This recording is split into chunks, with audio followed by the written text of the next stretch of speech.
প্রিয় HSC 2024 batch, তোমাদের কিন্তু রাত পোহালে তোমাদের বাংলা প্রথম পত্র পরীক্ষা এবং তোমাদেরকে আমি অল্প সময়ে যারা একদম কিছুই শেষ হয়নি, একদম কিছু এখনও টাচ করনি, কিছু পড়োনি একদমই, তাদের জন্য আমি একটি শর্ট করে তোমাদেরকে একটি সাজেশন দিয়ে দিচ্ছি। এটা অনুযায়ী তোমরা যদি পড়ো, ইনশাল্লাহ তোমরা 80+ মার্কস এনশিওর করতে পারবে বাংলা প্রথম পত্রে। সো তোমাদেরকে আমি এখানে গদ্যের যে সূচিপত্র দেখাচ্ছে তোমাদের, সেখানে দেখতে পাচ্ছ তোমাদের মূলত আছে অপরিচিতা, আমার পথ, বিলাসী, মানব কল্যাণ, মাসি পিসি, 52 দিনগুলি, এই চ্যাপ্টারগুলো তোমাদের আছে। এবং এখান থেকে তোমরা আমি যেগুলো খুব বেশি ইম্পর্টেন্ট, যেখান থেকে কোশ্চেন আসতে পারে, সেগুলো আমি 3 স্টার দিয়ে দিয়েছি। এবং পদ্যের ক্ষেত্রেও তোমরা দেখতে পাচ্ছ সোনার তরী, বিদ্রোহী, প্রতিদান, তাহারই পরে মনে, দেন 18 বছর বয়স, আমি কিংবদন্তির কথা বলছি।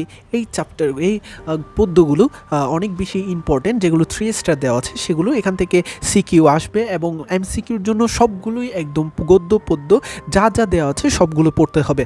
এবং তোমাদের আরেকটা জিনিস মাথায় রাখতে হবে, সেটা হচ্ছে তোমাদের গদ্য আর পদ্য এখন লাইন বাই লাইন রিডিং পড়ার সময় একদমই নেই। সেজন্য তোমাদের জাস্ট কনসেপ্টগুলো বুঝতে হবে, কি বলতে চেয়েছে। যেমন অপরিচিতা গল্পের মধ্যে কি বলতে চেয়েছে, অনুপমকে, এই বিষয়গুলো তোমাদের জানতে হবে। এবং মামার চরিত্রে মামার কাহিনীগুলো কি এবং কি ঘটেছে মূলত, সেই গল্পের সারসংক্ষেপটা যদি তোমরা জানতে পারো, তোমরা সৃজনশীলের ইনশাল্লাহ আনসার করতে পারবে। এজন্য তোমাদেরকে আমি একটি চ্যানেল সাজেস্ট করব, সেটি হচ্ছে অবেলার বাংলা একটি চ্যানেল আছে, তোমরা এখন স্ক্রিন দেখতে পাচ্ছ। সেখানে তোমরা একটি প্লেলিস্ট পেয়ে যাবে, সেখানে বাংলা প্রথম পত্রের সকল গদ্য পদ্য তোমরা দরকার হলে 2x স্পিডে তোমরা খুব তাড়াতাড়ি এই সারসংক্ষেপগুলো ম্যামের কাছ থেকে জেনে নিবে। এবং ম্যাম খুব ভালোভাবে এই চ্যাপ্টারগুলো এখানে শেষ করেছে। এবং তোমরা মাস্ট আরেকটি বিষয় মাথায় রাখবে, তোমরা কবি পরিচিতি, লেখক পরিচিতি দিয়ে খুব ভালোভাবে পড়ে নেবে এবং একটি খাতা নিবে। সেখানে তোমরা লেখক রবীন্দ্রনাথ ঠাকুর, কাজী নজরুল ইসলাম, আবুল ফজর, মানিক বন্দ্যোপাধ্যায়, শেখ মুজিবুর রহমান, আখতারুজ্জামান ইলিয়াস, এই নামগুলো লিখে ফেলবে সিরিয়াল বাই, দেন তাদের জন্ম তারিখ, মৃত্যু তারিখ এবং কয়েকটি তাদের প্রকাশনী, তাদের নাটক, তাদের গদ্য পদ্য কী তারা তাদের রচিত করেছে, এই বিষয়গুলো তোমরা দেখে নিবে খুব ভালোভাবে। এবং তোমরা কালকে কোন কোন গদ্য থেকে সিকিউ মাস্ট আসতে পারে সেগুলো আমি বলে দিচ্ছি। আমি শেষ থেকে বলছি, রেইনকোট থেকে একটি সিকিউ আসার খুব বেশি সম্ভাবনা রয়েছে এবং 52 দিনগুলো থেকেও একটি সিকিউ আসার অনেক বেশি সম্ভাবনা রয়েছে। এবং তোমাদেরকে যদি এরপরে বলি, অপরিচিতা, বিলাসী, এই দুটি থেকে একটি সিকিউ, এই দুটি থেকে দুটি সিকিউ আসার অনেক সম্ভাবনা রয়েছে। তাই তোমরা প্রথমেই 52 দিনগুলি এবং রেইনকোট, এই দুটি খুব ভালোভাবে শেষ করে ফেলবে। এবং এমসিকিউর জন্য সবগুলো তোমরা যে টেস্ট পেপার আছে, টেস্ট পেপারে এমসিকিউগুলো দেওয়া আছে সেগুলো শেষ করে ফেলবে। এবং তোমাদেরকে আরেকটি বিষয় আমি এখানে দেখাই,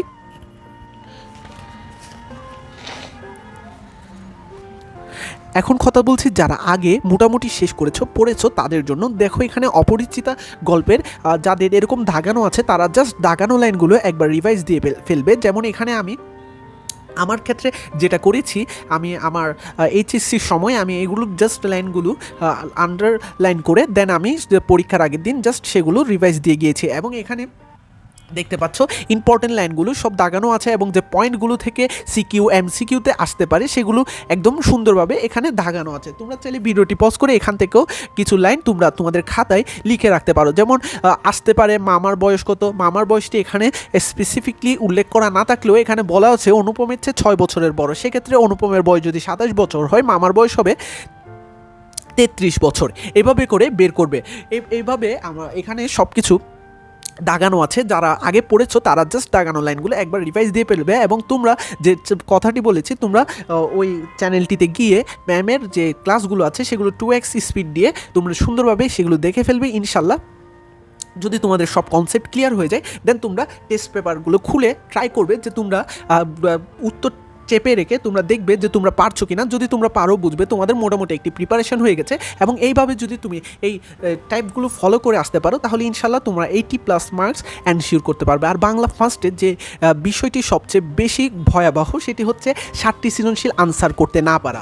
বেশিরভাগ স্টুডেন্টের ক্ষেত্রে দেখা যায় 60টি সিকিউ ঠিকঠাকভাবে আনসার করতে পারেনি। সেক্ষেত্রে আমি তোমাদেরকে বলবো 7টি সিকিউ একদম খুব বড় বড় করে লেখার দরকার নেই, খুব আহামরি বড় করে না লিখে ছোট একদম মেন কনসেপ্টটি দিয়ে ছোট করে করে যদি তোমরা 7টি সিকিউ একদম আনসার করে আসতে পারো, সেক্ষেত্রে নাম্বারটি আরও বেশি থাকবে। ধরো তুমি একটি বড় বড় করে তোমরা 6টি সিকিউ আনসার করেছো, সেক্ষেত্রে তোমাদের নাম্বারটা দাঁড়ায়, যদি প্রতি সিকিউতে 8 নাম্বার করে হয়, 6টি সিকিউতে দাঁড়ায় 48 নম্বর। এখন যদি তোমরা 7টি সিকিউ আনসার 7 আর 56 নম্বর তোমরা এখানে অ্যানসিওর করতে পারবে। আর বেশি ফোকাস করবে এমসিকিউ এবং কখতে, যে এখানে তোমরা অনেক গগুলো ঠিকঠাকভাবে লিখে আসতে পারো। অনেক ক্ষেত্রে দেখা যায় তোমরা এমসিকিউ এবং কখতে অনেক বেশি ভুল করে থাকো, তাই তোমাদেরকে বলবো কখ আর এমসিকিউগুলো তোমরা খুব ভালোভাবে টেস্ট পেপার থেকে বিগত বছরে যেগুলো এসেছে সেগুলো খুব ভালোভাবে দেখে যাবে এবং তোমরা তোমাদের সবগুলো কনসেপ্ট ক্লিয়ার করতে থাকো। তো আজকের ভিডিওটি ছিল এ পর্যন্ত, যাতে তোমাদের খুব বেশি সময় নষ্ট না হয় সেজন্য ছোটোখাটো একটি ভিডিও তোমাদের ভাবলাম তোমাদের জন্য আপলোড দিই। কারণ তোমরা অনেকে আছো এখন হতাশায় ভুগছো, বাংলা ফার্স্ট পেপার তোমরা অবহেলা করেছিলে, একদম কিছুই পড়োনি, সেরকম স্টুডেন্টের জন্য আমার আজকের এই ভিডিওটি ছিল। তো তোমরা সকলেই ভালো থাকবে, সুস্থ থাকবে, তোমাদের পরীক্ষা যেন ভালো হয় তাই অনেক বেশি শুভকামনা রইল। আসসালামু আলাইকুম ওয়া রাহমাতুল্লাহি ওয়া বারাকাতুহু।